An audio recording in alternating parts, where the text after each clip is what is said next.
Nietzsche's Last Man and Social Media. For most of human history, humanity lived in a world without writing. Knowledge existed only in memory and speech. Traditions, laws, stories, and religious beliefs passed from one generation to the next through oral transmission, recited by elders, priests, poets, and storytellers. Memory was the archive of civilization. In such a world, the spread of ideas was necessarily slow and fragile. What could not be remembered could not survive. Knowledge travelled only as fast as human voices and human footsteps. The intellectual horizon of most people rarely extended beyond their village or tribe. The invention of writing was therefore one of the most transformative moments in human history. For the first time, ideas could outlive the speaker. Knowledge could be preserved, accumulated, and transmitted across generations and continents. Yet writing did not democratize knowledge. Literacy remained rare for centuries. Manuscripts had to be copied laboriously by hand. Books were scarce and expensive.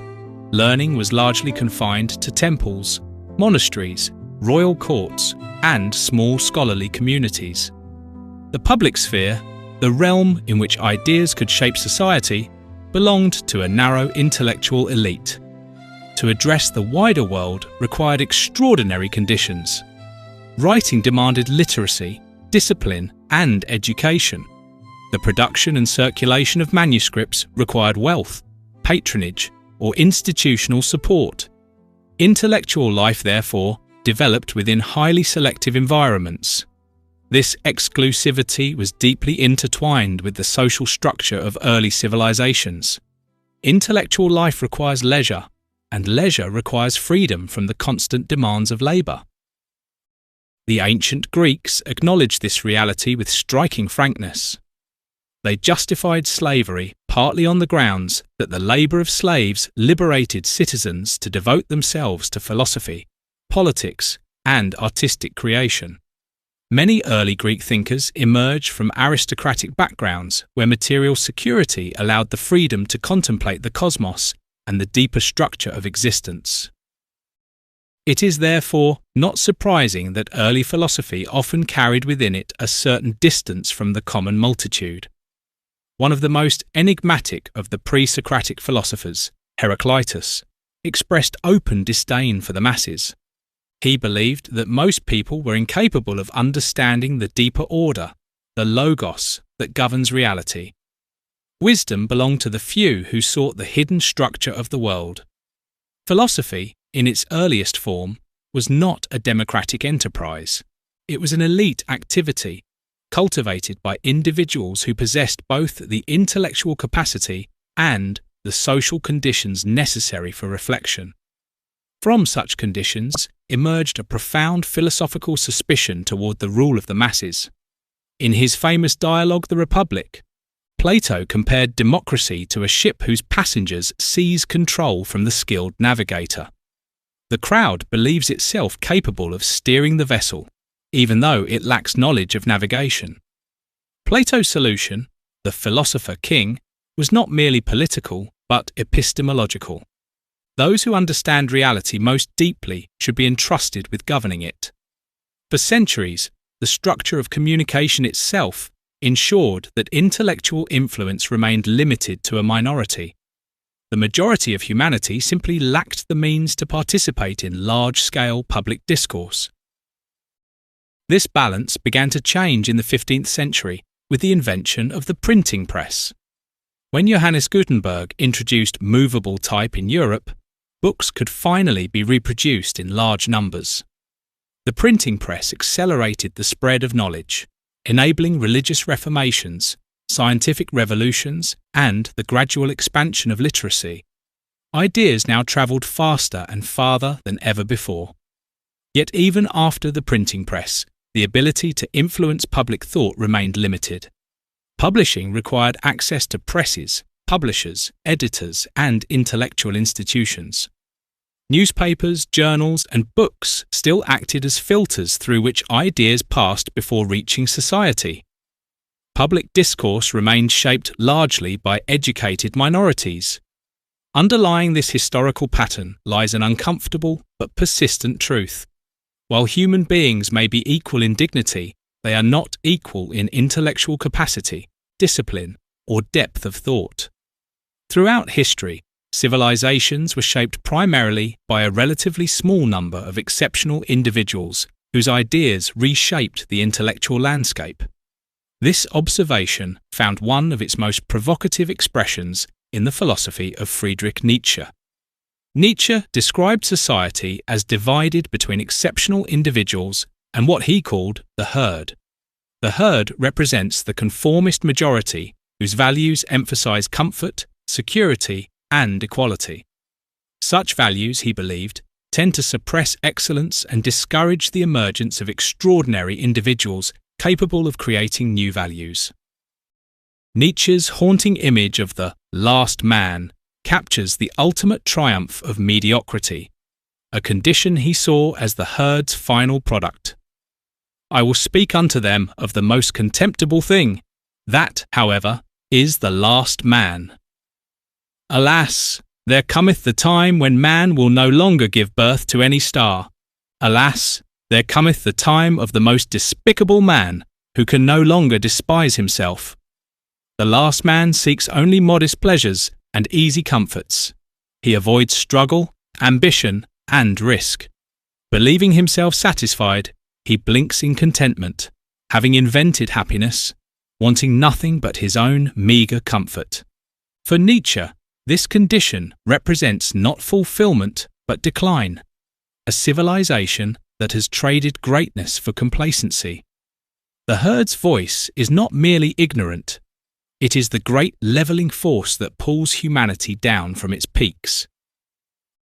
A similar skepticism towards the intellectual capacities of the masses appears in the writings of Arthur Schopenhauer. In his 1851 collection, Parerga and Paralipomena, specifically in the chapter on noise, he argued that the amount of noise that anyone can bear undisturbed stands in inverse proportion to his mental capacity. He claimed that a high degree of intellect tends to make a man unsocial, finding little pleasure in the company of others or in frivolous conversation. The ordinary mind, in this view, takes the line of least resistance in argument in life. It lacks the interior resources to resist, the imaginative power to conceive the grand, the sublimity to recognize the sublime. The ancient literary critic Longinus offered a different perspective on intellectual greatness. In his treatise on the sublime, he argued that the highest achievements of language arise from grandeur of thought. Sublimity, he wrote, is the echo of a great soul. The most powerful expressions of human thought emerge not from the crowd, but from rare individuals capable of contemplating vast realities. The history of civilization appears to support this observation.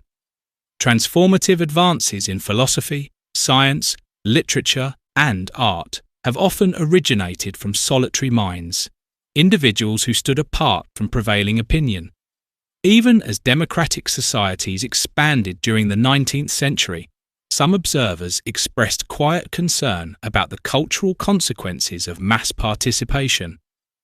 The poet Alfred Tennyson sometimes gave voice to an unease that the elevation of the masses might come at the cost of depth and refinement. In the 20th century, this concern was explored systematically by José Ortega y Gasset in his influential book The Revolt of the Masses. Ortega argued that modern society had produced a new type of individual, the mass man. The defining trait of the mass man is intellectual complacency, the belief that one's opinions are sufficient even without knowledge, discipline, or effort. The rise of mass society also raised deeper philosophical questions about individuality itself. Søren Kierkegaard warned that modern society threatens to dissolve the individual into an anonymous crowd. Later, Martin Heidegger described this condition as domination by das Man, the anonymous they, in which individuals think what others think and lose their authentic selves. Observers of democratic society such as Alexis de Tocqueville warned of the tyranny of the majority, while scholars like Gustave Le Bon and Hannah Arendt examine the psychological dynamics of mass society. Yet even these thinkers wrote in a world where communication remained partially restrained by institutions. That restraint has largely disappeared. Then came the internet and the smartphone. For the first time in human history, a revolutionary change occurred. Nietzsche's last man overthrew the Übermensch. The last man gained the power to broadcast himself to the world. All those whose voices had been necessarily silent for millennia now found themselves equipped with a global megaphone. Social media placed in every hand the power that had once belonged only to kings, prophets, and poets. Humanity thus confronts a remarkable paradox. Never before has expressive power been so widely distributed, yet never before has the quality of public discourse been so vulnerable to decline. The idea of human dignity and brotherhood remains among the greatest moral achievements of civilization. But there lies a bitter truth. Human beings are not equal in knowledge, judgment, or intellectual responsibility. In earlier times, inequality of intellect was balanced by inequality of access. Only those with education, discipline, and resources could shape public discourse. Today, that filter has disappeared. Everyone has a voice, but not everyone has the capacity to use it wisely. Social media has brought a terrible damage to human thought. Not because the many have nothing to say. Every human life contains experience, wisdom, feeling, but because the architecture of this new public square is built not for elevation, but for eruption. The platforms are designed not to foster contemplation, but to capture attention. And attention, in this economy, is captured most reliably by the extreme, the inflammatory, the simple, the satisfying. The herd, given voice, does not speak in measured tones. It roars. This transformation is particularly visible in societies where education is uneven and social tensions are already deeply rooted. In countries like Pakistan, where religion, sect, language, and culture are highly sensitive and often contested domains, the mass democratization of speech has amplified not only voices of reason, but also voices of division. Opinions shaped by incomplete knowledge, prejudice, or emotional impulse now circulate freely and widely. Sectarian interpretations, ethnic grievances, conspiracy theories, and cultural anxieties are no longer confined to local spaces. They are broadcast, repeated, and reinforced across vast digital networks. The poison of incentive. But the mere empowerment of the many, however disruptive, might have found its own equilibrium over time. What makes the present moment catastrophic is the linkage of social content with money. The moment speech became directly convertible to revenue. The moment views meant value, clicks meant currency. The incentives aligned perfectly toward the lowest common denominator. The pursuit of attention becomes an economic imperative. To attract millions of views, content must appeal to instinct rather than reflection, emotion rather than reason. Outrage spreads faster than insight. Provocation travels farther than truth. Even the sane, even the cultivated, even those who once might have dwelt on mountaintops must now, if they wish to be heard at all, stoop to the crowd. The algorithm rewards the herd's preferences. The sublime does not go viral. Grandeur of thought does not generate ad revenue. What does? Fake news, AI-generated slop, outrage, conspiracy, the endlessly regurgitated, the deliberately simplified, the emotionally manipulative. We are flooded not with diverse voices, but with the most lethal of all empowerments, the herd, now equipped not only with a voice, but with an economic engine that rewards its every roar. The irony is complete. The philosophers who distrusted democracy feared that giving voice to the many would drown out the wise. They did not foresee that the many, once given voice, would be given also an economic system that makes it nearly impossible for the wise to be heard, except by stooping to the level they once disdained. The mountain peaks from which the great thinkers of the past once spoke are now surrounded by an immense plain filled with countless voices speaking simultaneously. The mountain tops are empty now, not because no one climbs them, but because shouting from the summit brings no reward. The valley is where the crowd gathers, and the crowd is where the money flows. For genius has always been solitary. The greatest minds in history lived at a distance from the crowd.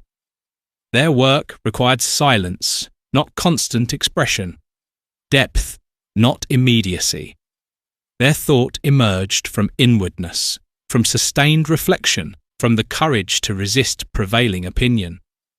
The social, by its very nature, exerts the opposite force.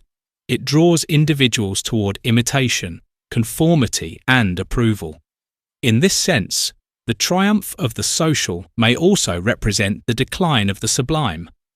We have achieved at last the ancient aristocratic nightmare, not merely the empowerment of the herd, but the construction of a world in which even the potential philosophers must choose between silence and dissent.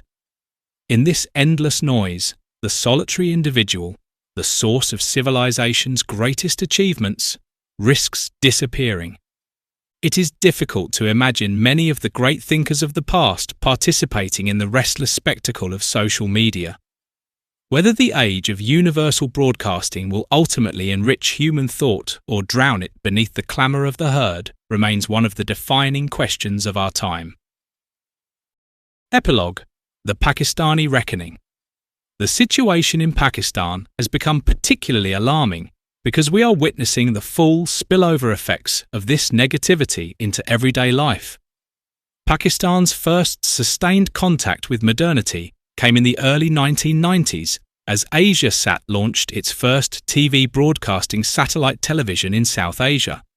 For the first time, ordinary Pakistanis and Indians were flooded with images of Western culture, music videos, MTV, soap operas, fashion, and holidays they had never known.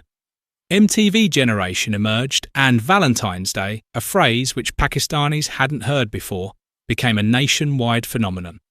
Access to the modern world introduced not only new technologies, but an entirely new set of values that collided head-on with centuries-old, traditional, religious, and familial norms. What began as cultural curiosity has now accelerated into something far more corrosive through social media. The same platforms that promised empowerment and connection have instead become instruments of profound social fragmentation. Misused notions of freedom and self-expression have spawned a new category of crimes: cyber harassment, revenge stuff, character assassination, mob-led blasphemy accusations, and the viral spread of fabricated scandals. In a society already strained by economic hardship, sectarian fault lines, and political instability, the digital herd does not merely reflect existing tensions, it magnifies and monetizes them. A single inflammatory post, crafted for maximum outrage and algorithmic reward, can ignite street protests, destroy reputations, or even cost lives.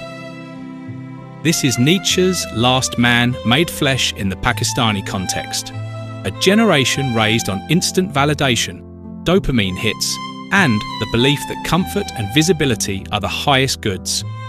The solitary thinker who once retreated into reflection to produce genuine insight finds himself drowned out or forced to descend into the same arena of spectacle. The herd roars, the algorithms reward the roar, and the fragile space for genuine individuality shrinks.